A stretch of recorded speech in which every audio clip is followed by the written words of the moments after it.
आगे बढ़ते हैं। शुएब शाहीन ने बानी पीटीआई को फवाद चौधरी की शिकायत लगाई। शुएब शाहीन ने अदालत में फवाद चौधरी की मौजूदगी में शिकायत लगाई। शुएब शाहीन ने कहा, मुझे जेल के गेट नंबर 5 पर जिस्मानी तशद्दुद का निशाना बनाया गया।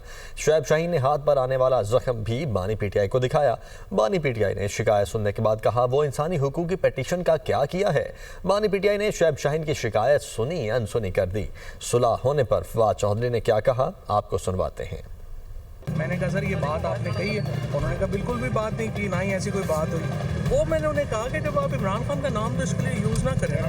बहरहाल आप खान साहब ने कहा सुलह करा दिया तो हो गई अपने। बस सुलह होगी अब सर? सुलह हो गई सर जी। सुलह दोनों तरफ से हो गई है। हमारी तरफ से जो खान साहब ने हुक्म दे दिया तो हो गई। क्या हुक्म दिया फवाद साहब? बस के सुलह करें, तो सुलह आप ही करनी है ना, और क्या करना है। किसी किस्म की कोई सुलह नहीं है।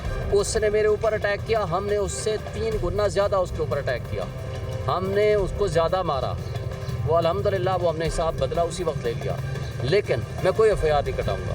लानत भेजता हूँ ऐसे 2 नंबर लोगों के खिलाफ है, क्या FIR कटाने जाऊँगा। हमने जब बदला लेना होगा, हमारे में इतनी जान और ताकत है, हम इससे डायरेक्ट बदला लेंगे।